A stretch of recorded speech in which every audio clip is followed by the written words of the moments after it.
Shit. Oh, it says that. All right. All right, are we live? Sounds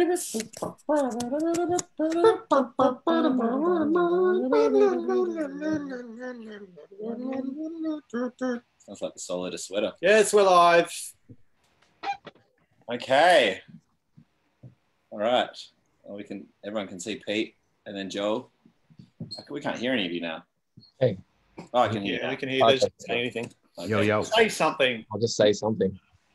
Hello, ladies and gentlemen of the internet. This is Eskimo Joe versus Pete Holz. Versus. I like the versus thing because it sounds like we're gonna, actually there's gonna be some action. There will be action. Whereas really, we're just gonna talk about music and nerd out.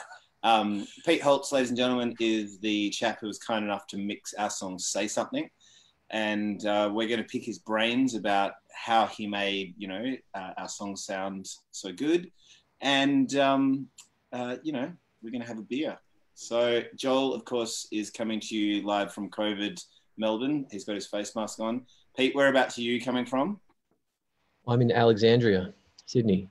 Not the country, not Egypt. City. Yeah. Yes. No, Sydney. Good. All right. And we, of course, are from the little coastal fishing village of Fremantle, as you can see by our get up. That's a truck. But that's right. So for those who don't know much about the audio production world and the stars that inhabit it, Pete Holz is a multi-platinum selling ARIA award-winning mixer, producer, engineer.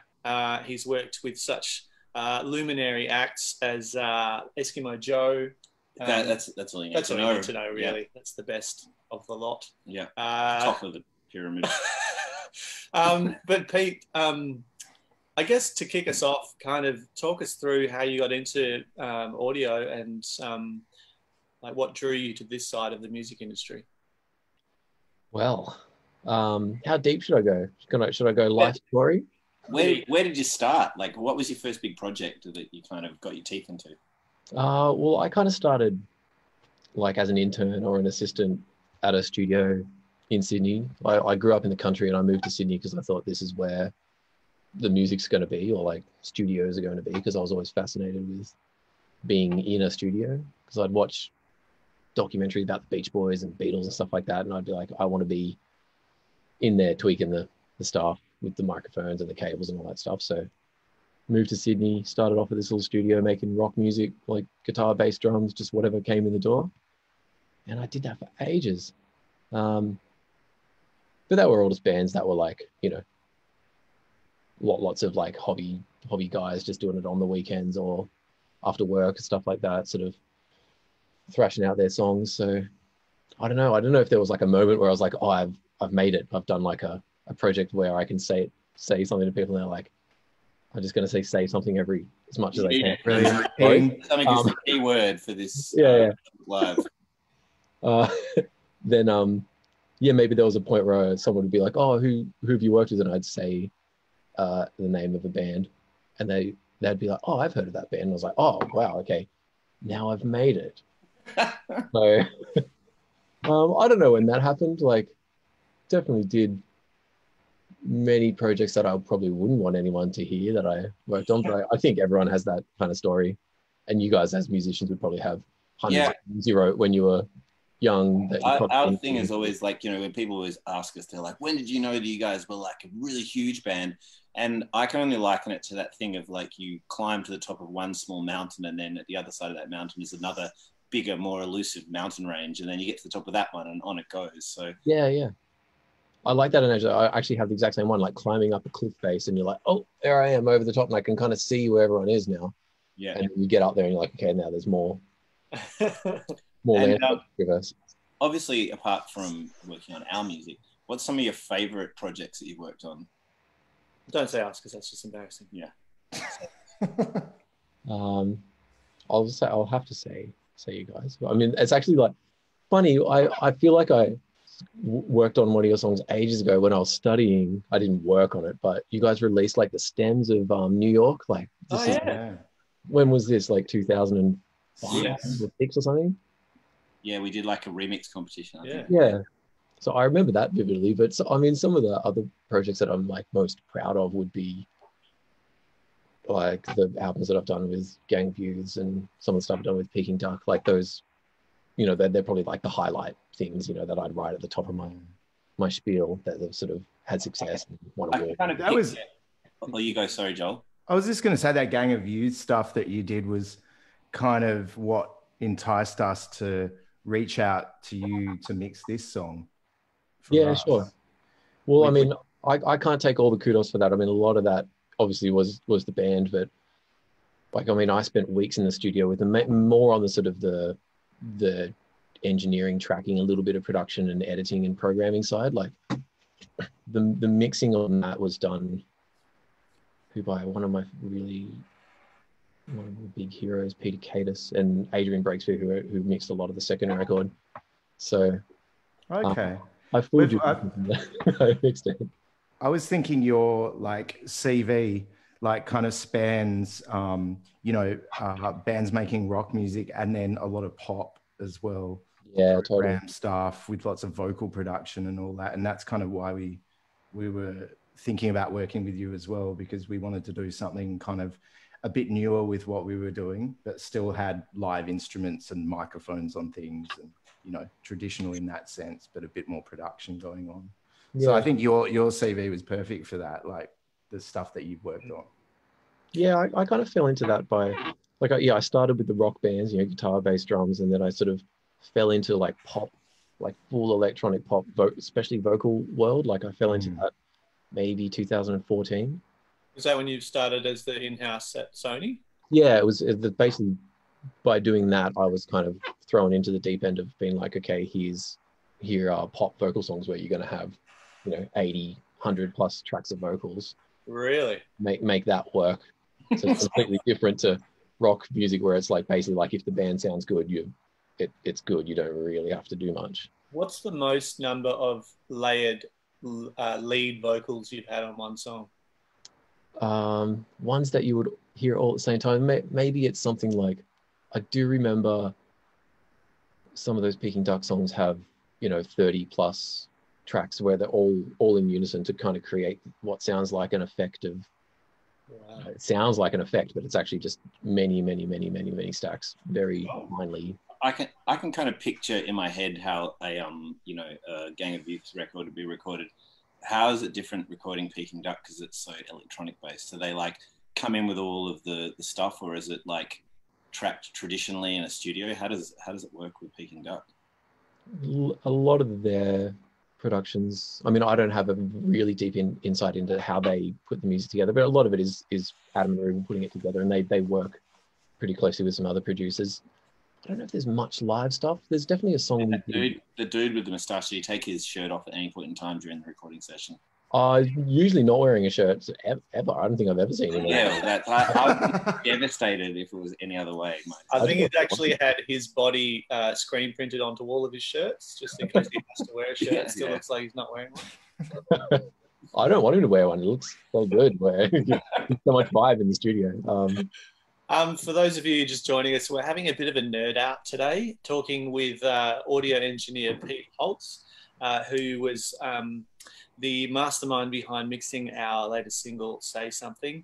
So for some of you, if we do get a little bit into the technical side of things and start talking about EQs and compression and bottom ends and, you know, side chaining, this sort of thing, just ask us what we mean, and we'll kind of. There's also some really good questions coming through, like that are pretty apt. Like, what does better skids? Are you Falcon or VR Commodores? Yes. Look, it depends what surface you're talking about. Like I said, we're going to get pretty deep and nerdy.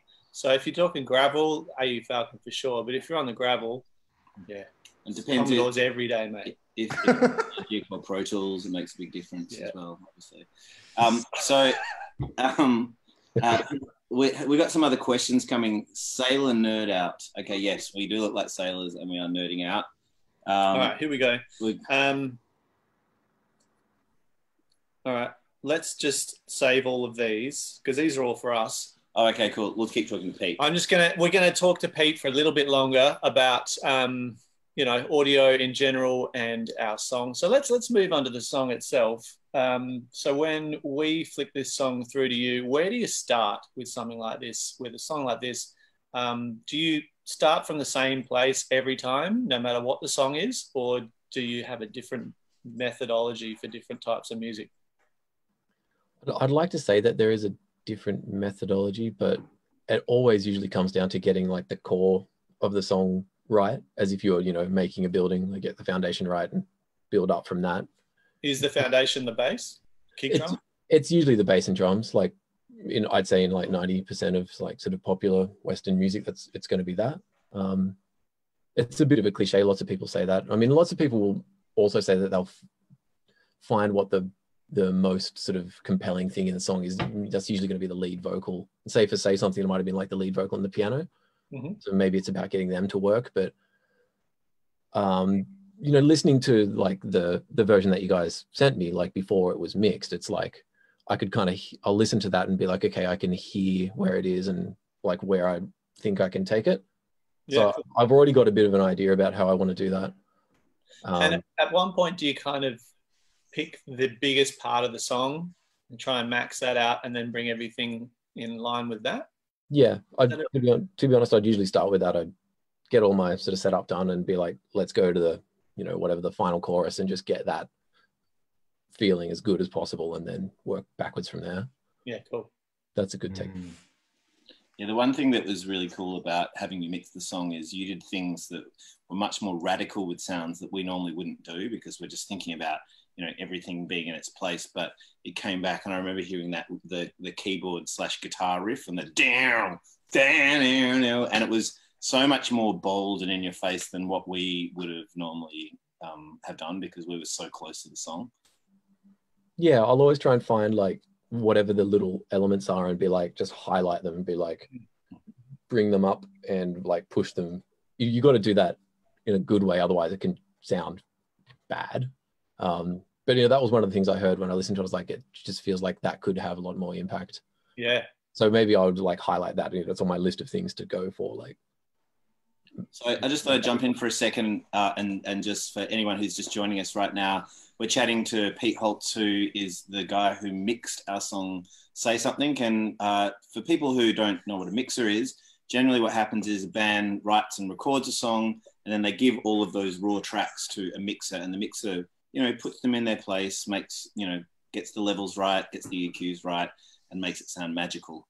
We like to call it polishing a turd, but how would you describe mixing, the dark arts of mixing, Pete Holz? There's probably two, in my opinion, there's two distinct ways. There's like something similar to how we worked, where it's like the song is already amazing. I'm just, I'm just like maybe adding 10% or something to it. If that. Yeah. Sometimes it's 5%. So we're negotiating live online. Done.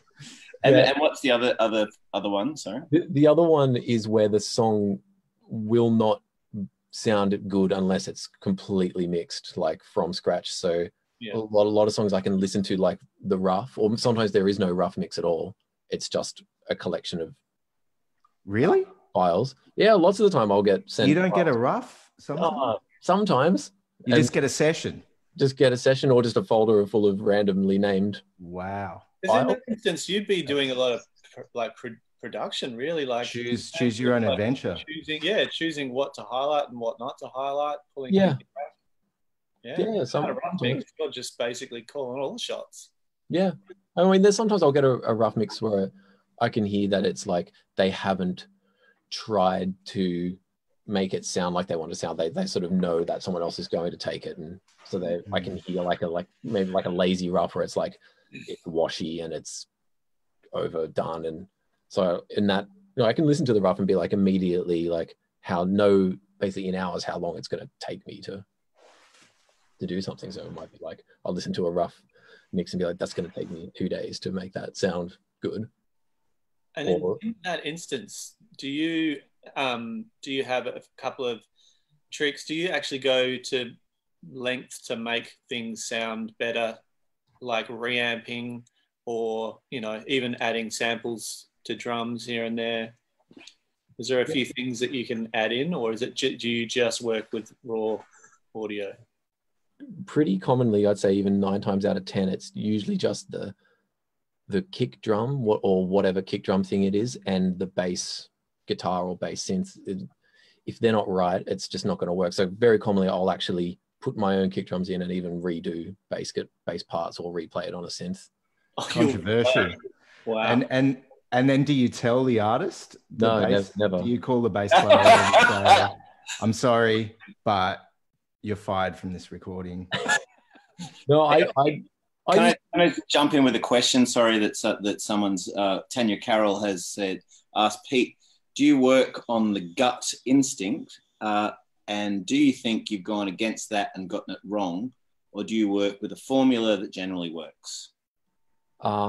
It's definitely all just pure instinct. Like I'll have like I'll try and separate like my technical setup. Like I'll get my nerd setup out of the way so that when I'm working on it, I can just react purely on, or only make something happen when I'm reacting to the music. So it's like it's pure instinct. I don't go in with a plan or a template or a checklist of what I have to do. It's just it's like you're kind of playing it like playing a show. You sort of, your mind is just, you're out there just going for it.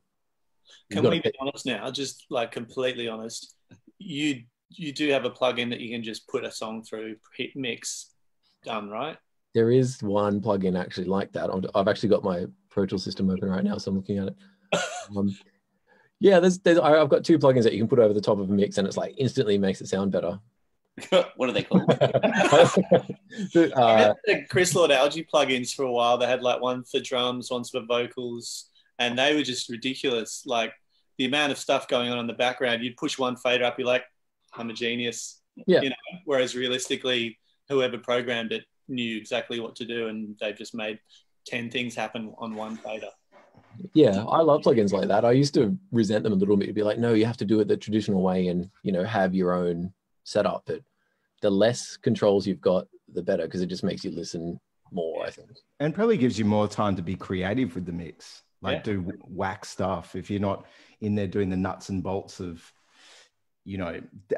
tech things. Yeah, totally. Yeah. Or even like I'll do that on a separate day, and then so I can just be purely creative when it comes down to the the final moments of it. Yeah. Hey, you said that you got the actual session up in front of you. Is that correct? I do have it sitting here. We have the technology so we can actually see Pete's desktop. Oh God. Okay. You should be able to share your screen now on the Zoom thing. Okay. Just make sure there's nothing untoward on the screen before you hit go. We've got, while you're doing this, Pete, you're able to answer this question. Melissa Begg would like to know, what is Pete's favourite ever song he's worked on? My favourite ever song? That's an interesting one. Hang on, I'm just moving my desktop. Look at this. Oh, here we go. So for those of you who've never seen it, this is called Pro Tools. It's a pretty industry staple, especially amongst live music producers. A lot of electronic music producers will use other programs like Ableton or Cubase or Logic Pro, whereas this is the staple, or has been for a while as well. Anyway, so this is the Say Something session. This is it here. Just go back to that question. How do you arrange your sessions? What's your color coding? Okay, well, if we're going to go deep into that. Hopefully, now we're getting deep into nerd territory here. Okay. How do you catalog your files? We're going live to 4 people. Lost a few people. Oh God. They're all on the screen as well. I changed the way I lay out I still think of it as console when I worked on some old tape recordings from the 70s where they would put the kick drum and the bass guitar right next to each other. So track 1 would be the bass guitar, track 2 would be the kick drum. So if there was some spill on the tape between those two, it wouldn't really matter. And also, so as you were mixing on the console, your kick drum and your bass guitar are right next to each other. That's so cool. The low end of the record. Yeah, so I know you can see it. All that brown stuff at the top is all the bass. so synth bass and electric bass guitar. So each one of these is an audio track. So each little one of those thin slices is an audio track. So it could be a bass guitar, it could be just one microphone recording a kick drum, another microphone recording one of the overheads, another microphone recording the other side of the drum kit. So each one of those is either one microphone or one lead recording one instrument. And so possibly for the people that are out there watching, maybe we should like do the classic albums thing and solo one or two things and have it. Maybe we could have a listen to Cav's verse vocal soloed or something like that. Is that possible? Is that good? Or I'll just do it. Tune plugin. What? I don't know if we'll hear anything. I did a Zoom lecture a little while ago, and I played all this music and danced while I played the music, and it was only at the end of the 2-hour lecture that they told me they didn't hear any of the sounds. So.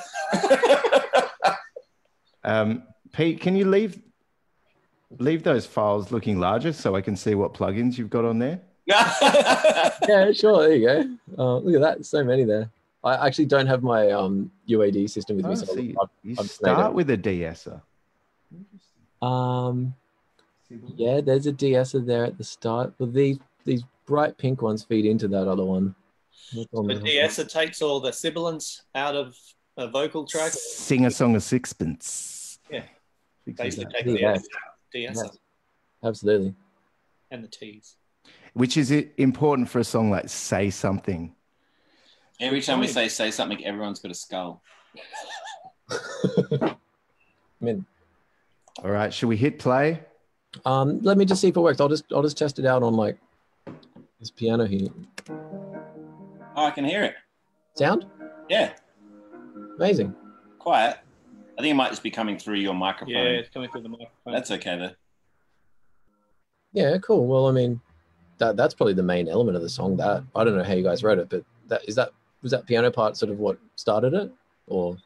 I think Joel worked on that for about 12 months solid. That piano part in the verse, we kind of rewrote the verse chords like 3 times, and probably maybe 8 months after Cav and I got into a room in Melbourne and worked on the chorus.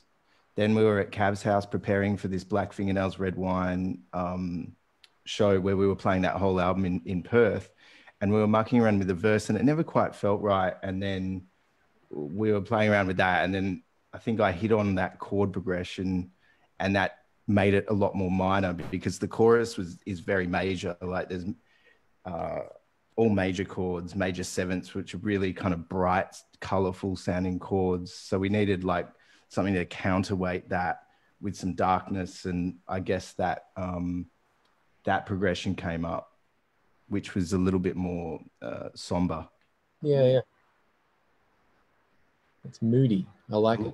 A long time after the song started. Right, actually, we kind of wrote this song in correspondence when we could find a minute in the same room, and then via text message with lyrics. And I guess we were ahead of the curve with how things are being created at the moment, in that we're kind of all living in isolation and creating in isolation.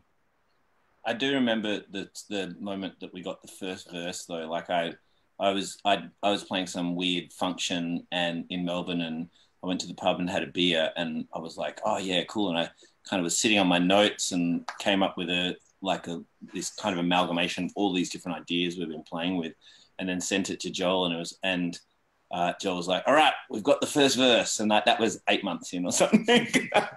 So it took a while to get there.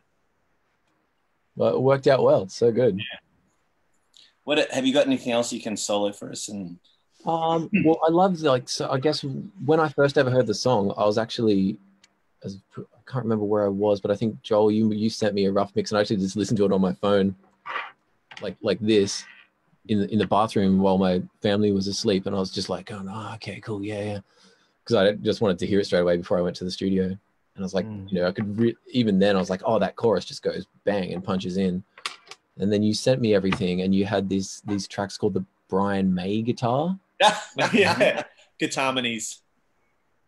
Yeah, which is I mean, I've got those here. I think what you gave me was a whole bunch put together, but they sound like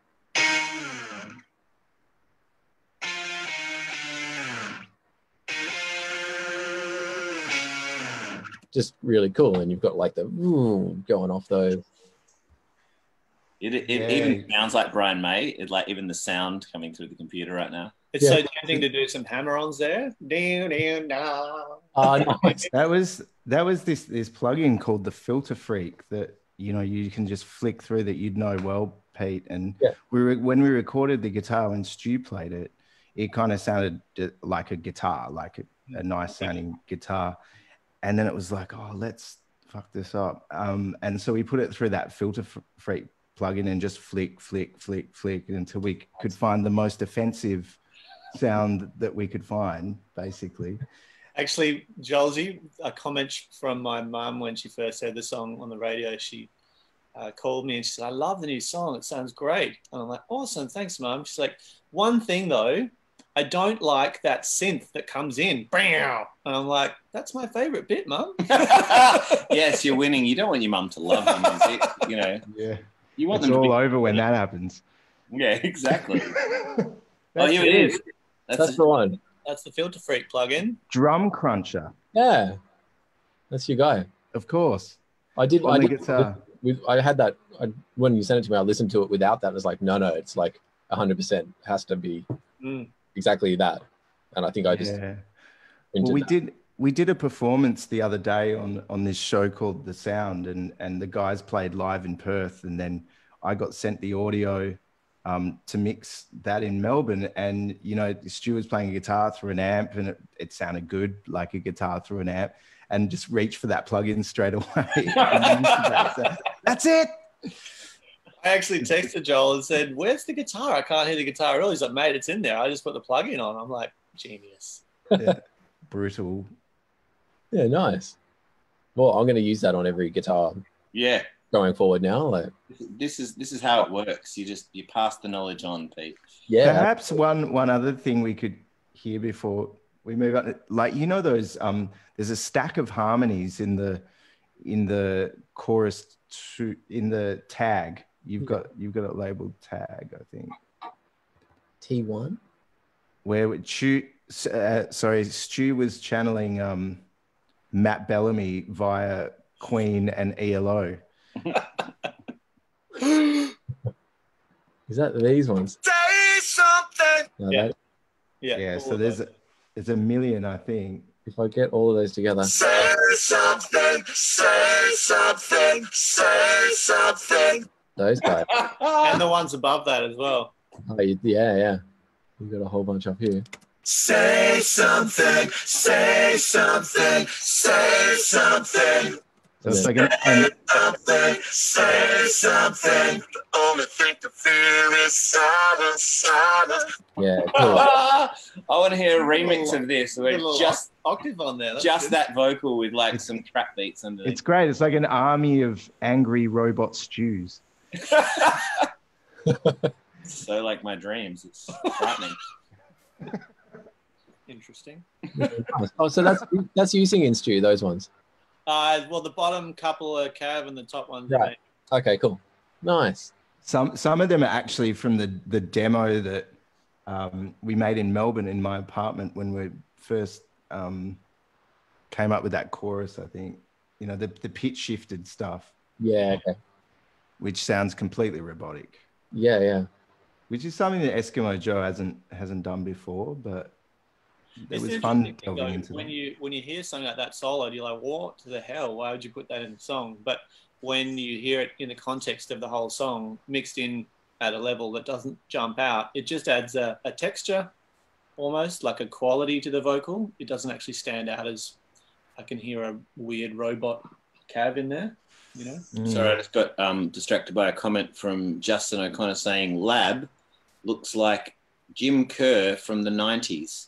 I'm thinking that's meant to be Cav. Yeah.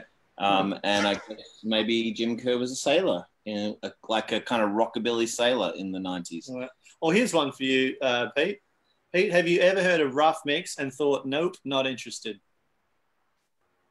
Yeah, many times. Many, many times, Melissa. Whether I, well, I mean, I guess whether I do it or not is kind of dictated by, like, you know, are they willing to, you know, pay me money to do it? Yeah, it's like you got to weigh up the money versus the quality. Yeah, I mean, I don't know if I'm at the point yet where I can sort of, you know, you hear, you know, the big mixers where, you know, they only do what they want to do. Like, maybe I'll get there at some point, but I think you kind of, your rates will dictate what you will and won't do, really. What's the most money you've ever heard of a mixer getting paid to do one song? Oh, it's funny. I was actually talking about this with my managers the other day. I don't know if should I say this or not? It's so one of the most famous mixers in the world. You don't have to name him, or her, just the amount. I think it was 10,000 US. I don't know if that's a lot. Wow. I mean, that is a lot of money, but one song. Yeah. I don't know. And this guy. How long would it take you to mix a song on average? On average, you know, once it's all said and done, including all the setup and the finalizing and the tweaks, it's, I'd say, 8 to 10 hours on average.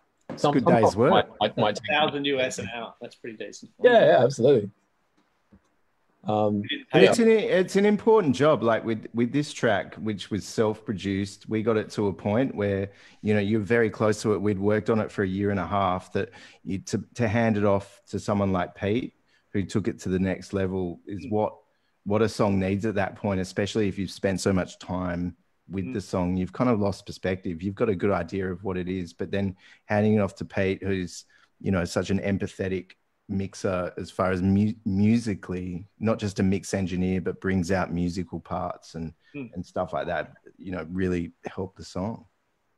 I think that's an interesting and important point as well, is I think, you know, the best mixers have a musical background, at least that musical knowledge of what makes a song good. Do you know what I mean? They might not be musicians themselves, but they have a true understanding of what the best parts of a song are, or what the featured parts of a song are, and what needs to be pushed forward and what needs to be pushed back. And like you say, having that empathy for the song, I think, is really important. Yeah. Yeah, definitely. Like, some people think mixing is like a technical process about using studio equipment or, you know, computers now, but it's just 100% your musicality being imparted on the song. That's it. We all know mastering is the purely technical part of this. Yeah. Just don't tell them that. I'm joking. It always comes back to that phrase. I think it was Miles Davis who said, you need to learn everything there is about music and then forget it all. And that's kind of where that gut instinct comes in. You know what to do. You've learned all the tricks, but the gut instinct and your knowledge and understanding of music will dictate how you use those tricks. Clearly didn't happen with Miles Davis either, because he very technical player. He clearly remembered how to play the trumpet. But no, but then he forgot it all, and he was just like, I'm just going to play this one note. Hang on. Right, moving on. I don't know what that means. Sarah Turnbull says she's loving this musical geek fest. Thanks, Sarah. Appreciate it. I don't know who you are. You sound like a great person. She's actually in the next room from me. Rod Quartermain jumping on the Facebook. Saying amazing how it all comes together. That's Joel's father, for those of you who are unaware. Indeed. Hello. Feel free to do an impromptu from the sea. We already have. We have. Me and Stu look like we are from the sea. Thank you. Should we go back to our faces on the screen? Or? Yeah, Kelly. Let's do it. How do we? Do I stop sharing? You've seen enough of this. There it is. That's the song. A lot of empty space. Oh, what's that? That's all of the. That's basically as if I had like a 96 channel console with every effect that I would ever need ready to go. So not all of that's in use, but wow. When I start a mix, there's a lot of stuff just sitting there ready to go, so that when I do have an idea, it's like, bam, try the idea. Yeah. If it works, it works. If it doesn't, it doesn't. Brilliant. It's all the green stuff. All right. I love it. Thank you. All right. Now, this is a very important question from Riley Burgess. Pete, who's your favourite Beatle?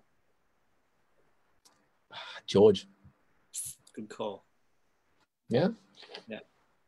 I mean, there's no wrong answer though, realistically. They're all good.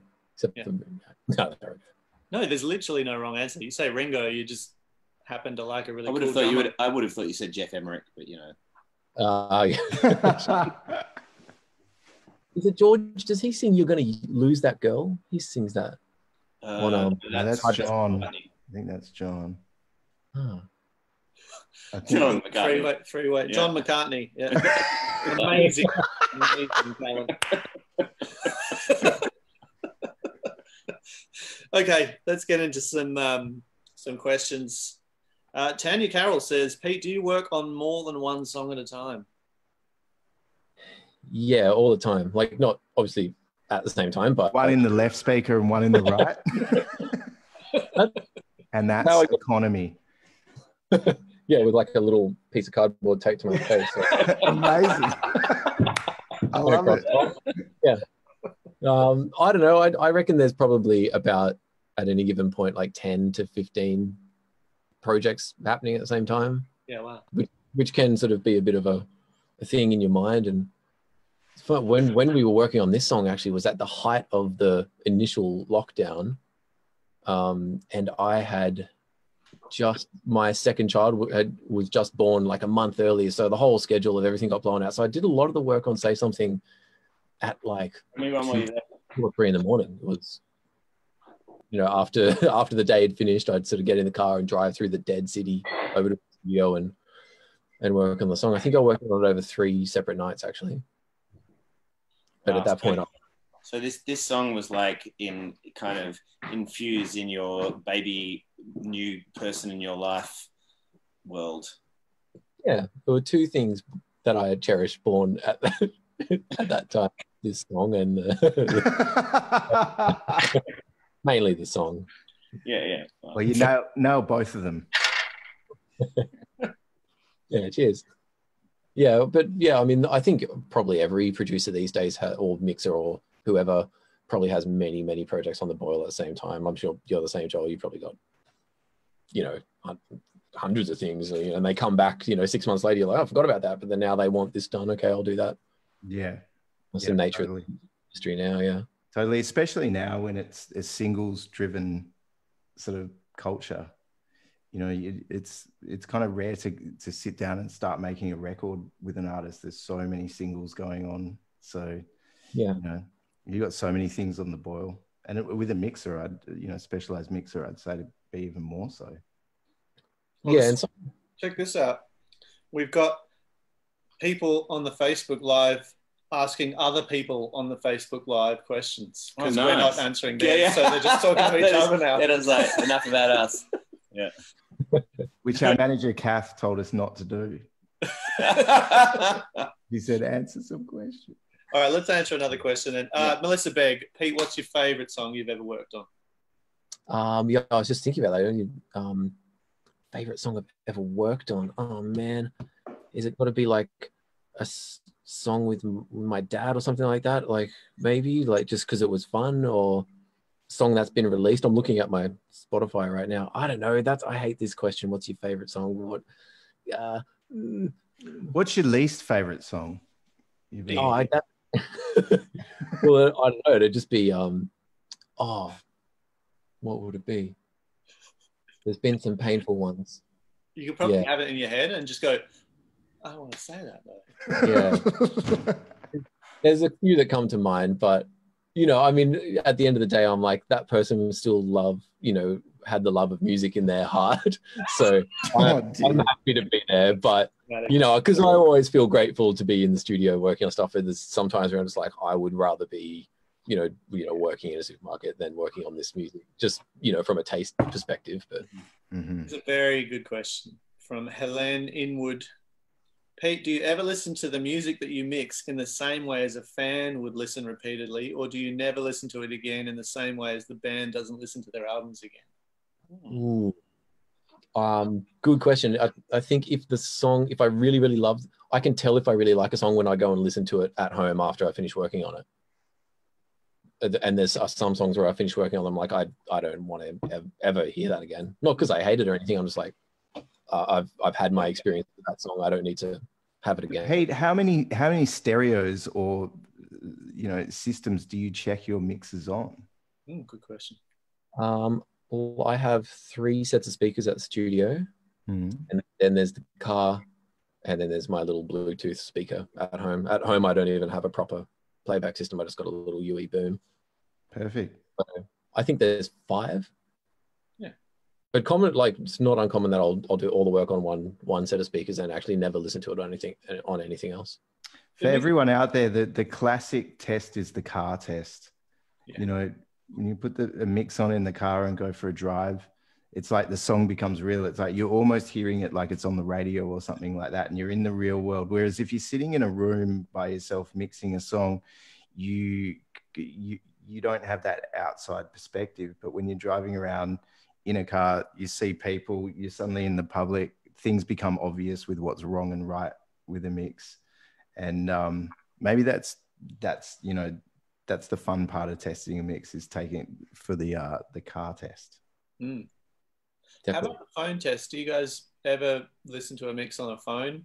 I know it's not the way you should ever listen to music, but just out of a phone speaker. Yeah, definitely. And the laptop speaker, or like a pair of headphones sitting on the desk and listening from the headphones, not on your head. I actually have a lot of the work I do. I don't have it in the studio, but I have an old boombox like across the other side of the room that's connected to my system that I'll actually make a lot of the decisions so it's not like I'm listening to it too critically. It's just like I'm listening to it as a song, and if I listen as if it was just a song playing in the background, and if I notice something, then I'll be like, okay, I need to change that because it distracted me. I got a mix back today from a mixer for something that I'd written and produced on, and we were going back and forth with the record company, and I figured out that one good way to test it is listen while you're showering, because there's all this noise going on, and if the vocal goes missing at any point while you've got that extraneous noise going on, then it's not loud enough. And I was talking about that today with the A&R person. We both agreed that was a good way to test a mix, and it's usually with my daughter Quinn in the shower with me as well, so there's heaps of noise going on, and if I can't hear the vocal, I know it's not loud enough. Can't hear anything. We'll try that shower test. I like that. We'll give that a go. Yeah, man. Maybe there's some money in a plug-in that you just put up over the top of the mix, and it's just our child talking to you at the same time. Man, you should do that, Cav. Distraction. Yeah. The distraction. Picture to waves. Yeah. Exactly. Cav Temple. Yeah. Signature shower plug-in. Right, exactly. Just like the loofah. That's right. That's my contribution to music, ladies and gentlemen. All right. Sophie Freestone says, "Hi Pete." Thanks, Sophie. "Hi Pete. Great work on Say Something. Which singer or band has been your biggest musical inspiration?" Singer or band, biggest musical inspiration. I really, really love this person. Is neither a singer or a band, but Burt Bacharach. He's a composer. I just love his. I mean, this is old music. I just love his songs so much. I just remember them from when I was a kid, that I really loved, like the big waves of music and the vocals. I mean, he had so many different singers. And then there's the classics, of course, like I mentioned before, the Beatles, Beach Boys. Those three, that's old music from the 60s and 70s and stuff. And kind of production pioneers as well. I mean, Bacharach was more of a songwriter, but the Beatles and Beach Boys, real production pioneers for sure. Definitely. Yeah, absolutely. There's a lot to nerd out about when you talk about the Beach Boys. I got books about it. Yeah. Thick ones. Okay, Jasmine Westwood, welcome. "We know you're all dads, so do your kids think you're cool, or do they make you drop them 100 meters from the school gates?" Depends what age. I've got a stepdaughter who's 14, who I love very much, but she definitely is not cool with us, Even when you wear that? Even when I wear a sailor's outfit and go, "Ahoy, ahoy." No, I think our kids all like us. I don't know. Yeah. Stu was doing like a TikTok challenge the other day, and his daughter walked in and said, "That is the most cringeful thing I've ever seen in my life." It's not cringeful, it's cringy. Yeah, cringy. So to answer your question, they probably do think we're complete dags, but you know, we're there to be their parents, not their mates. That's true. Nice. Yeah. Getting heavy here for a second. Yeah. Wow. Yeah. Oh, okay. Random one from Melissa Begg. She's getting married end of next year. Congratulations, Melissa. And I wonder if you have to do social distancing down the aisle. 1.5 meters. You may now kiss the bride. Protective mask. Mm. But she's going to be walking back down the aisle to Love is a Drug. Oh, nice. Just let us know if you need the instrumental version. Yes. Yeah. We got one more question. Where was the second Black Fingernails video filmed and located by Bart Borghese? In the burned building. It was Sounds like a Dr. Zeus. Yes, it was. Borghese in the burned building. It was an old nunnery in Abbotsford. It's pretty spooky. Anyway, while we have the amazing Pete Holz here, has anyone got any more audio questions they want to fire down the line? Let us know. What's your favourite instrument? The bottle. Are you like a synth guy? Are you a guitar guy? Do you nerd out about vocals? Or do you mean, probably guitar's my main language. Like I remember going to a show that my brother was playing at a party, and I must have been 4, and there was a guy at the, who was the guitarist in that band, and he had a Strat and a Marshall stack, and I was like, and he had a packet of pizza shapes on the top. Oh, yes. And I was like, well, that's where do I want to do that? That'd be great as a merch idea, or just like a product idea for Marshall to release the pizza shaped version of a practice amp. Oh, So like a box of pizza shapes, but it's actually an amp. Yeah, a little addition on the top there. Yeah, I think after that I was just like, I just want to play guitar. So that's my So I saw on your Instagram maybe yesterday that you're releasing some music, like some original stuff, like your compositions on guitar. Is that right? Yeah, like I have hundreds, thousands of guitar pieces. This is a good plug for my upcoming project. Well, no worries, 10%. No.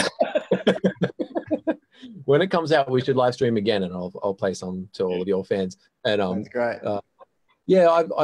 I commonly just will pick up a guitar and just play like just really slow, sweet, like country, folky kind of songs. And I have so many of them. I thought I'll just record some, and that would be like background, afternoon chill acoustic playlist songs. That's kind of the idea. So awesome. Yeah. Very cool, man. Spare moment to put some of those down. Awesome, man. It's a fair question though. That does the producer ever get to justify taking time to do things that are just for them?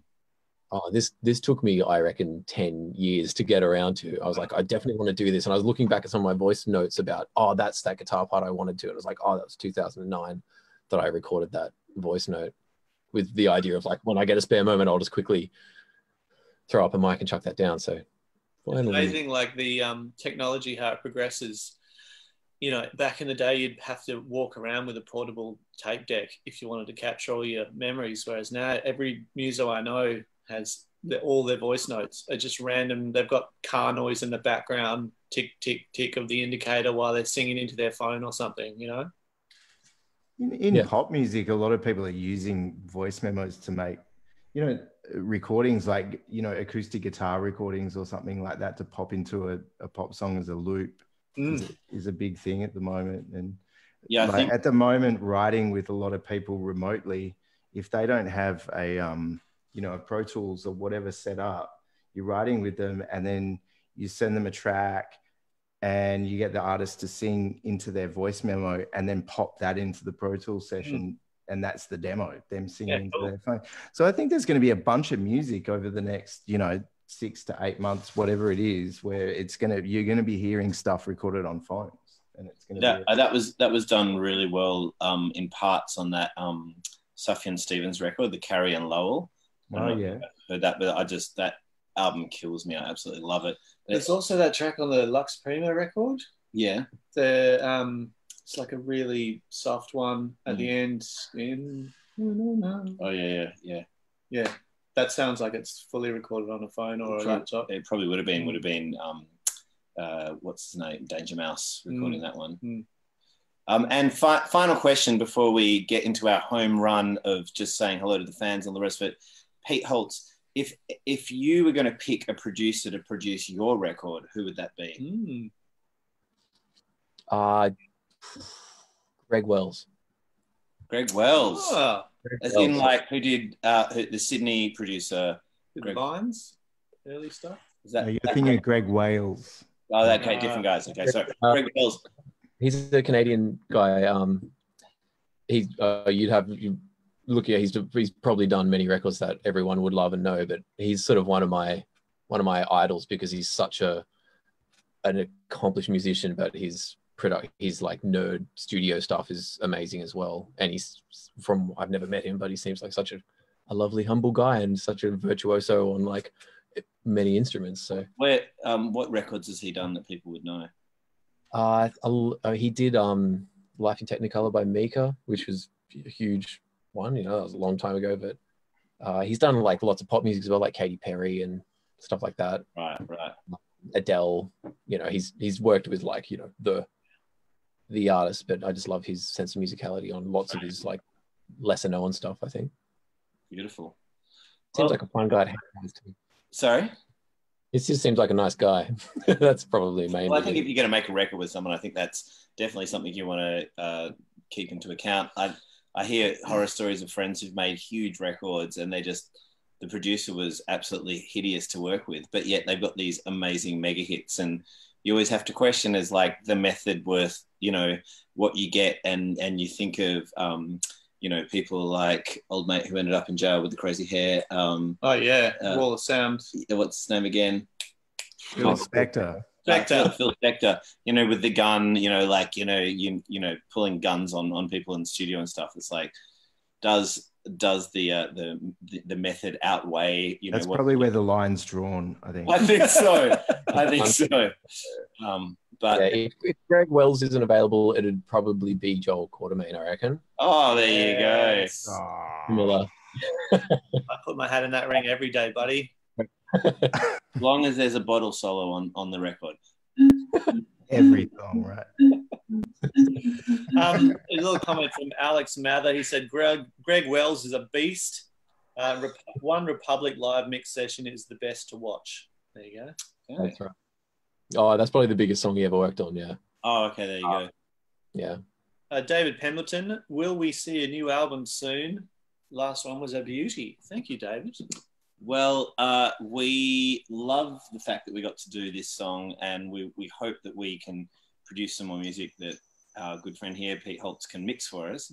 But as you can see, Joel's in Melbourne at the moment, and writing a song in ISO or a long distance writing, it takes a really long time to get to the end of an idea. So until we can convince Joel to come out of isolation, I don't know if you can see his screen at the moment, but he is wearing his face mask, even though he's by himself. But yeah, until we can get Joel to come to Western Australia. At the moment in Western Australia, you have to isolate for 2 weeks and pay $2,500. So Sarah Turnbull, one of the people who asked the question tonight, is working overtime to get us back to Perth in some way, shape, or form. So if anyone can stay tuned, Cav. Well, the biggest question going on at the moment that I've been getting from people is that if we get asked to play the grand final and they put the grand final in Western Australia, would we do it? And I think the answer would be, fuck yes. Yeah. Actually, I got a text message about that yesterday. Yeah. From an old friend I haven't heard from for a while, and he just out of the blue said, if you were going to play the grand final, and they forced you, if they said you weren't allowed to wear Dockers colours, would that be a deal breaker? And I said, yeah, it would be a deal breaker, but why would they not let you wear your own jersey? No, they don't. We've done football stuff before, and they don't let you wear a jersey. You have to be like neutral. Sneak on stage. Somehow. Just do a midnight oil. Would you be wearing a Dockers like jumper if they weren't playing? Yeah. That would be pretty weird, wouldn't it? If they weren't playing. Stu once had a bet with one of our live sound guys. Okay. Yeah, bring it up. He's not listening. It's fine. He won, didn't he? What was it that the Dockers would win a premiership within 10 years? That was like 2006, I reckon, probably. And I bet in $1,000 that in 10 years the Dockers would win a premiership. And in 2014 we came bloody close. But no, never got. We actually went to that grand final. It's 2013, I think, when the Dockers lost to Hawthorn, and we had to play the after party, which was the toughest gig we've ever done. Yeah, it's like playing a wake. No, because they brought all the players out into stage one by one first as a kind of like a roll call. And they just all came lost up the grand final. Yeah, and the ones who'd like missed a kick here and there just looked like they were. It was like Valentine looked like he was walking up to the gallows. Anyway, and then they did that presentation. They were like, "Anyway, ladies and gentlemen, Eskimo Joe," and we were like, "You guys ready to party?" It was like that Simpsons sketch. Are you ready to laugh? A dog has just died in the car park. It's been run over by a car, and then Homer gets up and says, "Is everyone ready to laugh?" Yeah. Poor dog. Yeah, I just remember the coach at the time, Ross Lyon, poor guy, probably the most disappointed man in the country at that point, sitting front of center while we're up there entertaining. He's tucking into a Scotch fillet, just like angrily eating. Like, looking at this. This is weird. Like, this is a surreal gig. That's our most weirdest gig ever. Well, I guess we're at the point where we might wrap it up, ladies and gentlemen. We'd just like to say a very big thank you to the amazing Pete Holz, who mixed our song Say Something. Bravo. Pete, we really sincerely hope to write and record some new music that we can send out to you to mix in the near future, because you're our guy now. We're just going to do this, and it's going to be amazing over and over again. But thank you, sir. And just before you go, can you give us any clues of what you're working on next? What's coming up next? There's an EP that I did earlier this year I'm really excited about, that hopefully is going to come out. This year everything obviously got blown out, so I can't really say what that one is. I love saying that because it sounds like it's fancy or something. I can totally say what it is. And then I don't know, a whole bunch of other like really cool and amazing things. So Okay. I'll keep an eye on my stuff and you'll see it. We will, absolutely. Pete Holz, you absolute legend. We salute you in some kind of sailor-like style, however sailors salute, like yar. No, but also to everyone who's watching and listening on their phones, thank you very much for tuning in to our Facebook Live session. We're going to come back on Wednesday, the 12th of August, and we're going to be talking to the amazing Chris Cheney from The Living End about guitars. So if you're a musical nerd, join us again and nerd out some more. Thank you very much, everyone. We're going to sign off now. Pete Holz, you're amazing. Joel, you stay safe in Melbourne, and we will keep looking like sailors in Fremantle. See you again. Well done, guys. See ya. Sweet. Bye.